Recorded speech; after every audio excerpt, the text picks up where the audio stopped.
IG Khyber Pakhtunkhwa Zulfikar Hamid ने safe city headquarter Peshawar का दौरा किया, जहां सिक्योरिटी इंतजामात पर उन्हें ब्रीफिंग दी गई।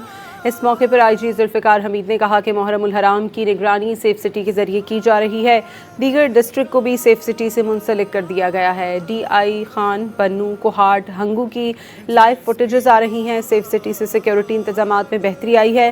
खैबर पख्तूनख्वा के 8 अजला हसास हैं।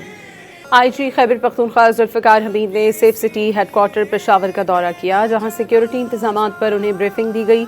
इस मौके पर IG जुल्फ़िकार हमीद ने कहा कि मुहर्रम उल हराम की निगरानी सेफ सिटी के जरिए की जा रही है। दीगर डिस्ट्रिक्ट को भी सेफ सिटी से मुंसलिक कर दिया गया है। DI खान, पन्नू, कोहाट, हंगू की लाइव फुटेजेस आ रही हैं। सेफ सिटी से सिक्योरिटी इंतजामात में बेहतरी आई है। खैबर पख्तूनख्वा के 8 अजला हसास हैं। IG खैबर पख्तूनख्वा जुल्फ़िकार हमीद ने सेफ सिटी हेडक्वार्टर पेशावर का दौरा किया, जहां सिक्योरिटी इंतजामात पर उन्हें ब्रीफिंग दी गई। इस मौके पर IG जुल्फ़िकार हमीद ने कहा कि मुहर्रम उल हराम की निगरानी सेफ सिटी के जरिए की जा रही है। दीगर डिस्ट्रिक्ट को भी सेफ सिटी से मुंसलिक कर दिया गया है। DI खान, पन्नू, कोहाट, हंगू की लाइव फुटेजेस आ रही हैं। सेफ सिटी से सिक्योरिटी इंतजामात में बेहतरी आई है। खैबर पख्तूनख्वा के 8 अजला हसास हैं।